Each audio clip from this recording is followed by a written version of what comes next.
Live from New Delhi, you're watching DD India Live, India's voice to the world. I'm Siddharth Bharadwaj. Coming up in the next 30 minutes. India's External Affairs Minister Dr. S. Jaishankar inaugurates post-earthquake reconstruction projects built with India's assistance in Nepal's Kathmandu. Bangladesh's main opposition party BNP holds nationwide processions and mass campaigns ahead of the 7 January election. US Secretary of State Antony Blinken on West Asia visit to seek immediate increase in Gaza aid, also to discuss on efforts to release remaining hostages. In cricket, Indian women team to face Australia in the first T20 of the 3-match T20 series at Mumbai today.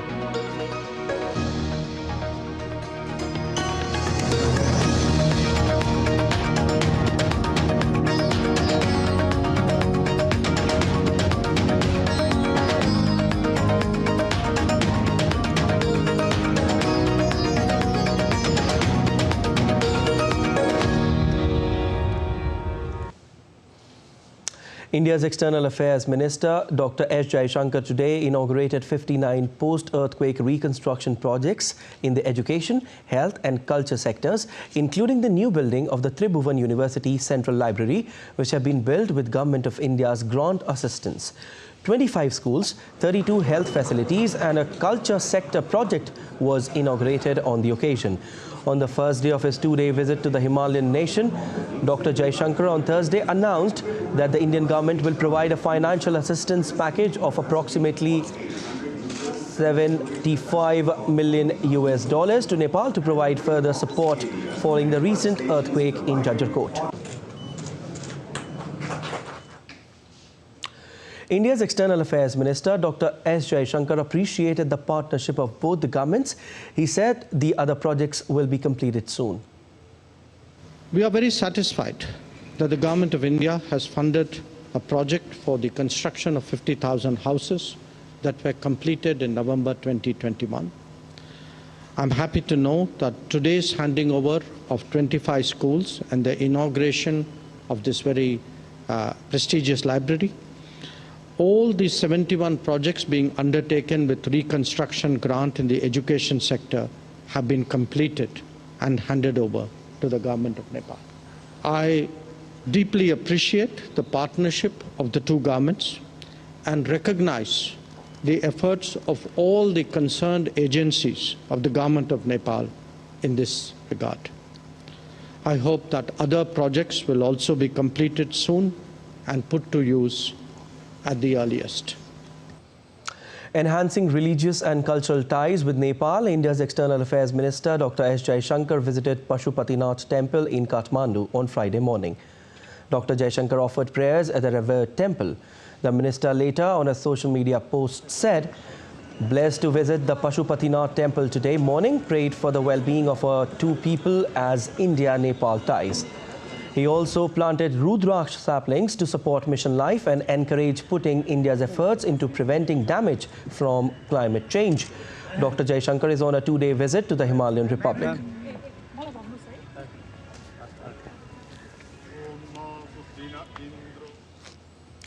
India's External Affairs Minister Dr. S. Jaishankar called on President Ramchandra Podil and Prime Minister Pushpakamal Dehal Prachanda of Nepal in Kathmandu. He also co-chaired the 7th meeting of the Nepal-India Joint Commission. India's External Minister Subramaniam Jaishankar co-chaired the 7th India-Nepal Joint Commission in Kathmandu along with his Nepalese counterpart NP Saud during his 2-day visit to Nepal. 2 agreements were signed on the occasion. One was on India committing to export 10,000 megawatts of electricity to Nepal over the next 10 years. The other agreement was related to promoting Indian investments in high-impact community development projects in Nepal. The agreements were signed by officials from both sides in the presence of Nepal's Minister for Energy, Water Resources and Irrigation, Shakti Bahadur Basnet. Minister Jaishankar called on President and Prime Minister of Nepal before the Joint Commission met. He also met with the Nepali Congress Party leader Sher Bahadur Doeba and CPN UML chief KP Sharma Oli. India's ties with Nepal straddles diverse areas from economy to education and defense to development. India supplies equipment to and trains the Nepali army. India is a first responder during natural disasters in Nepal. India rushed personnel and relief material to Nepal after the 2015 earthquake. India has upgraded roads and other infrastructure such as checkpoints on Nepal border. India is Nepal's largest trading partner. India provides 3,000 scholarships annually to Nepalese nationals. The Joint Commission was established in 1987. It is a platform for the foreign ministers to review the bilateral relationship. Nepal is a priority partner of India under its Neighborhood First policy. With inputs from Shweta Singh in Kathmandu, Bureau Report, DD India. India's External Affairs Minister Dr. S. Shankar interacted with Nepal cricket team in Kathmandu during his two-day visit to the Himalayan Republic. As part of cricket diplomacy, New Delhi has supported development of cricket in Afghanistan, Maldives by training of their cricketers. Election campaigning for the 12th general election in Bangladesh ends on Friday. Polling in 299 constituencies will take place from 8 a.m. to 4 p.m. on January 7. The government has imposed a 24-hour ban on the plying of taxi cabs, pickup vans, microbuses and trucks starting from midnight on Saturday in preparation for the parliamentary elections on Sunday. And the Bangladesh Nationalist Party, BNP, is taking out processions and conduct nationwide mass contact on Friday to protest against the holding of the 12th parliamentary election on January 7th. The BNP has also called a countrywide strike from Saturday to Monday as part of its movement to boycott the election. Since October 28th, this is the 13th phase of strike or hartal called by Bangladesh Nationalist Party. There is heavy deployment of security forces across the country to avoid law and order crisis due to strike. The BNP is the major opposition party in Bangladesh, and its allies are boycotting the election, alleging that a free and fair election is not possible under the current government. 1,970 candidates are vying for 300 seats, including 90 women and 79 candidates from religious and ethnic minorities. Well, news from Pakistan now, where a Pakistan High Court on Thursday restored 10-year disqualification for a convict under the anti-corruption laws by rescinding its earlier ruling to reduce it to 5 years. The court order, which cleared the confusion regarding the tenure of disqualification, is likely to have an impact on various cases filed by politicians, including two former Prime Ministers, Imran Khan and Nawaz Sharif, ahead of the February 8 general elections. The National Accountability Ordinance NAO of 1999 provided 10-year disqualification for a person convicted of corruption. But a single bench of the Islamabad High Court reduced it to 5 years by previous government headed by Shehbaz Sharif. The younger brother of Nawaz Sharif mandated a maximum 5-year period of disqualification, apparently providing relief to every convict. News from North Korea now. North Korean leader Kim Jong-un has called for boosting production of various missile launch vehicles, calling it an important task to prepare for a military showdown with the enemy. Kim Jong-un visited a transporter erector launcher manufacturing factory on Friday and said that producing various vehicles for tactical and strategic weapons was a key task in bolstering the nuclear war deterrent of the country. Well, North Korea has fired over 200 coastal artillery shells, escalating tensions on the Korean peninsula. The shells landed north of the northern limit line, which is the de facto sea boundary between North and South Korea. Meanwhile, South Korea ordered an evacuation on an island near its border, with North Korea citing an unspecified situation. Seoul also warned Pyongyang against any provocations. We sternly warn North Korea that they are fully responsible for this escalation of the crisis, and we strongly urge them to stop it. Our military is tracking and monitoring related situation in close cooperation with the US and the South Korea, and will implement measures in response to the North Korea's provocations. All right, and DD India correspondent Andrew Wood joins us from Hong Kong with more details. Andrew, what is the current status of the situation? If you could just update us. Yes, well, after those shells were monitored by the South Koreans landing close to Yongpyong Island, the island is about 120 kilometers west of Seoul. It's a couple of hours ride by ferry. About 2,000 people live there, many of them troops, many of them fishermen. South Korea said itself that it would conduct live firing rounds, and it sent a message to the people of Yongpyong via their mobile phones, an alert saying that they should take shelter. It's not clear whether they're being told to take shelter because of the South Korean live firing exercises, or because of what North Korea has done. But the people on these islands, they do get used to this in a way. About every 5 to 10 years, there seems to be some sort of incident whereby North Korea fires artillery rounds into the sea when it's conducting exercises and so on. Okay, Andrew, now how is South responding to the situation?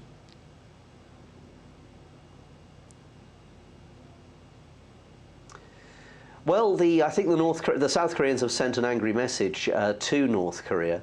North Korea has been North Korean and South Korean relations have deteriorated over the past year, in particular after the latest missiles and rockets that North Korea fired. There's been a lot more of them, and they've been fired either into the Sea of Japan, which the Koreans call the East Sea, or over Japan and into the Pacific Ocean.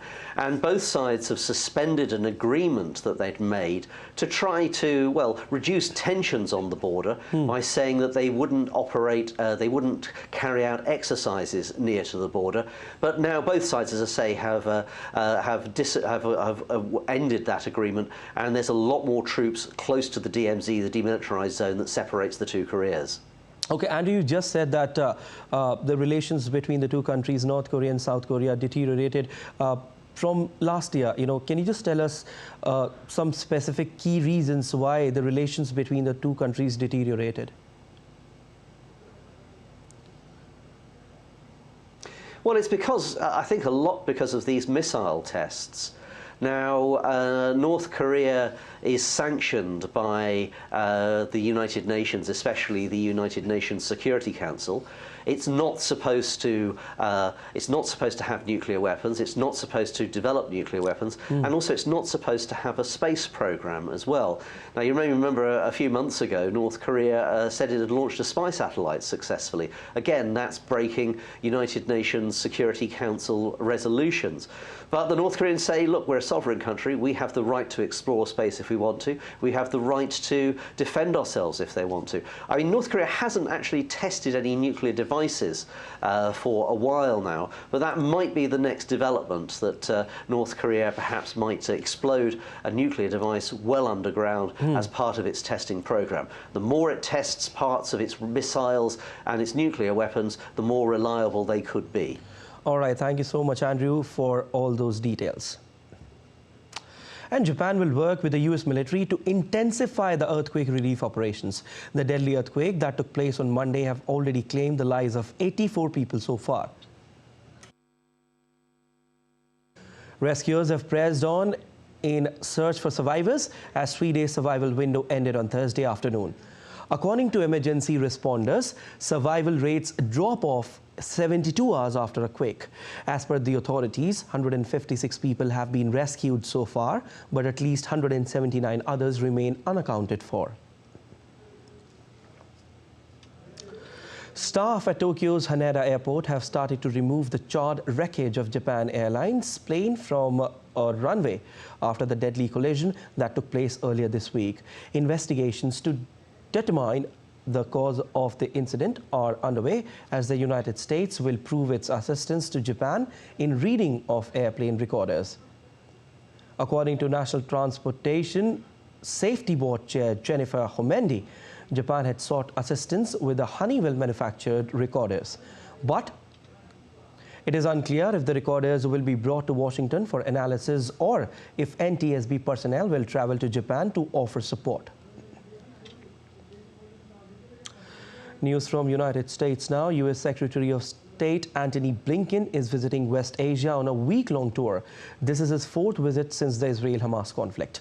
During his visit, Blinken will visit Israel and the West Bank, as well as Turkey, Greece, Jordan, Qatar, the United Arab Emirates, Saudi Arabia, and Egypt. Over the course of the next week, the Secretary will visit Turkey, Greece, Jordan, Qatar, the United Arab Emirates, Saudi Arabia, Israel, the West Bank, and Egypt for meetings with foreign counterparts and others. The Secretary will focus on a number of critical issues on this trip. First, he will discuss immediate measures to increase substantially humanitarian assistance to Gaza. The United States has played a critical role in unlocking humanitarian assistance for the Palestinian people, but conditions remain extremely difficult. The Secretary will stress the imperative of expanding and sustaining safe access for humanitarian organizations to deliver food, water, medicine, as well as for commercial goods to enter all areas of Gaza. Houthis' recent attacks on cargo vessels in Red Sea shipping lanes have drawn international condemnation. British Foreign Secretary David Cameron on Thursday said that if Houthis does put an end on the attacks, if they does not put an end on the attacks, international action will be taken. Several countries, including Britain and the United States, have issued a joint statement on Wednesday, warning that there would be consequences to any further attacks. Well, I'm not going to spell out here what action will be taken, but it's quite clear to me this is unacceptable, this is illegal, it's not to do with Gaza, it's not to do with Israel, this is about the freedom of navigation, this is about the ability of ships to carry their cargo. The world economy, every economy, will suffer if ships keep coming under attack in this illegal and unacceptable way. And these attacks need to stop or actions will be taken. Meanwhile, ISIS has claimed responsibility for twin blasts that were triggered on Wednesday near the tomb of Iranian commander Qasem Soleimani's remembrance gathering at Kerman. While there were initial reports of over 100 deaths, Iran on Thursday revised the death toll in two explosions to 84. The United Arab Emirates, Jordan, Russia and several other countries have strongly condemned the Kerman bomb attacks and expressed their opposition to all forms of terrorism. Ukraine said on Thursday its air force conducted a strike on a Russian command post near the Crimean port city of Sevastopol and hit a military unit in a separate strike on the Crimean Peninsula. Russia said its forces had destroyed 10 incoming missiles over the peninsula. Russia's defense ministry reported the downing of 36 Ukrainian drones over Crimea. Ukraine said a Russian command post has been hit near Sevastopol.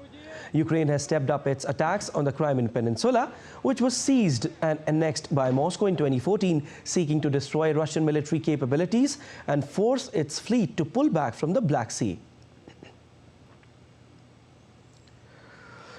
North Korea recently provided Russia with ballistic missiles and launchers for use in Moscow's war against Ukraine, the White House confirmed on Thursday, calling North Korea's arms transfer to Russia a significant and concerning escalation. National Security spokesperson John Kirby told reporters the United States will raise the development with the United Nations Security Council. Our information indicates that the Democratic People's Republic of Korea recently provided Russia with ballistic missile launchers and several ballistic missiles. This is a significant and concerning escalation in the DPRK's support for Russia. We will raise these arms deals at the UN Security Council alongside our allies and partners, and we will demand that Russia be held accountable for, yet again, violating its international obligations. And Britain condemned on Thursday Russia's decision to use ballistic missiles sourced from North Korea in recent attacks against Ukraine. A UK Foreign, Commonwealth and Development Office spokesperson said in a statement that London urges Pyongyang to cease its arms supply to Russia. Moreover, the activity violates a number of UN Security Council resolutions, which Russia supported as a permanent member, according to the spokesperson. North Korea is subject to a robust sanctions regime, and Britain will continue to work with its partners to ensure that North Korea pays a high price for supporting Russia's illegal war in Ukraine, the spokesperson added. Former Guatemalan President Otto Perez entered house arrest after being imprisoned since 2015 on a corruption conviction. Perez governed the Central American nation from 2012 until 2015, when he was forced to resign with just 4 months left in his term amid protests over graft scandals. Perez was sentenced to 16 years in prison in 2022 on charges of illicit association and customs fraud. Perez was sentenced to another 8 years in prison, and that was last year, on money laundering and fraud charges in a separate case.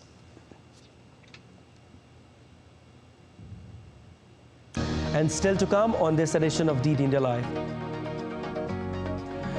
India's Prime Minister Narendra Modi will visit northwestern Indian city of Jaipur to chair a conference of the country's police chiefs. Temperature in India's capital drops by 7 to 8 degrees. No respite from cold wave over next 3 days in several parts of the country. And in cricket, India pulls off a sensational win in Cape Town, beats South Africa in 2 days to level the series 1-1.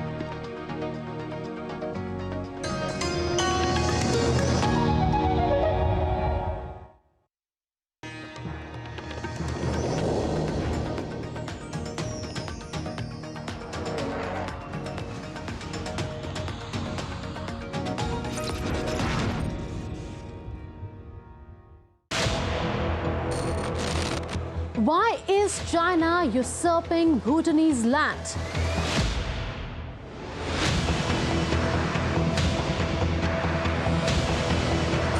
I connect the dots to get you the full picture.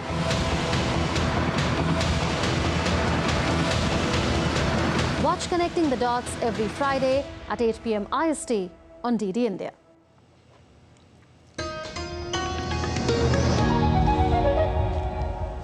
You're watching DD India Live. I'm Siddharth Bharadwaj.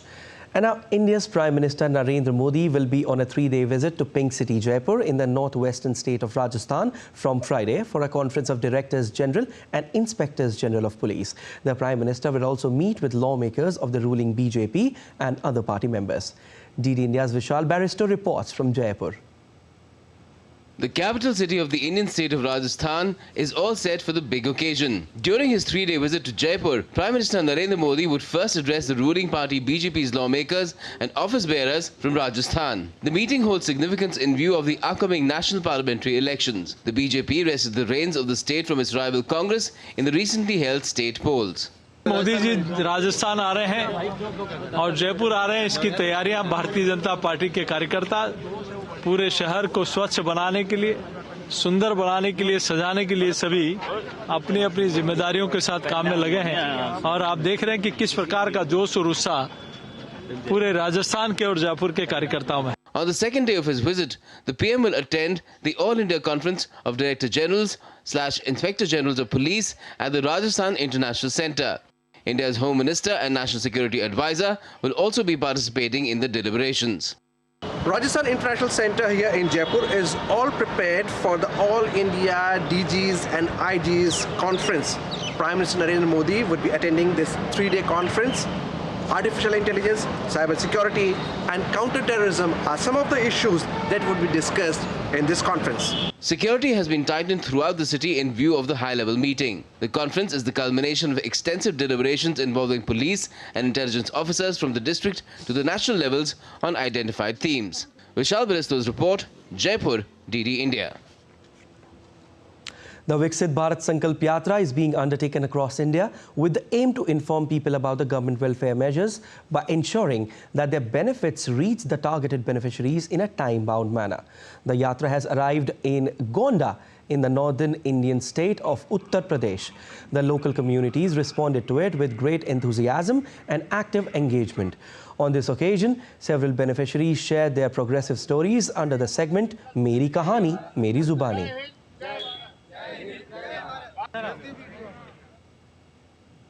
The Viksit Bharat Sankalp Yatra continues to connect people with the public welfare schemes in the Sonbhadra district of northern Indian state of Uttar Pradesh. The beneficiaries of the schemes believe that the public welfare schemes have not only made their lives easier, but have also provided them the strength to join the mainstream of development. Weather updates in the country. The maximum temperature in India's capital, Delhi, dropped by 7 to 8 degrees Celsius. The temperature reaches below the season's normal as the cold weather conditions coupled with dense fog gripped the national capital.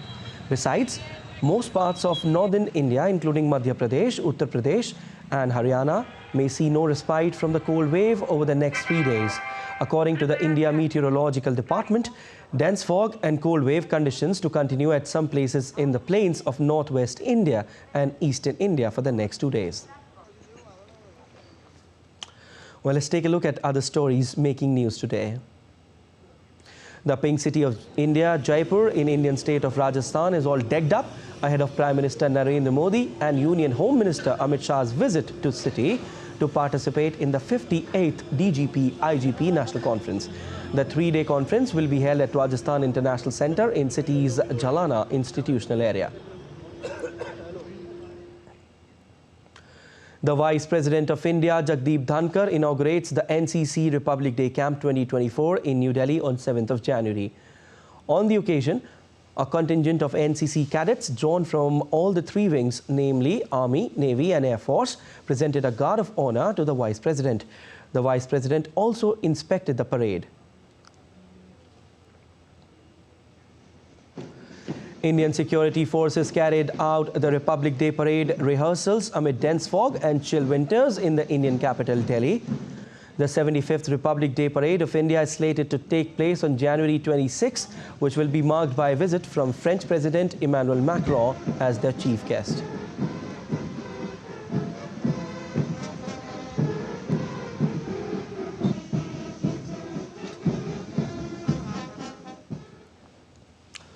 On to sports now. Indian women cricket team will take on Australia in the first T20 match of the 3-match series at the D.Y. Patil Stadium in Navi Mumbai today. After a 0-3 hammering by Australia in the T20Is, the Indian women's cricket team would look to draw inspiration from their test match victory against Australia. This will be the first meeting between the two teams in T20 format since the 2023 T20 World Cup semi-final, where the Australian team beat India by 5 runs to reach the final. All right, and that's all for this edition of DD India Live. But let us know your thoughts on the news of the day. You can connect with us on Facebook, X, formerly known as Twitter, and Instagram. We'll be back with more news as it breaks here on DD India. I'm Siddharth Bharadwaj from all of us here in Delhi. Thanks for watching DD India Live.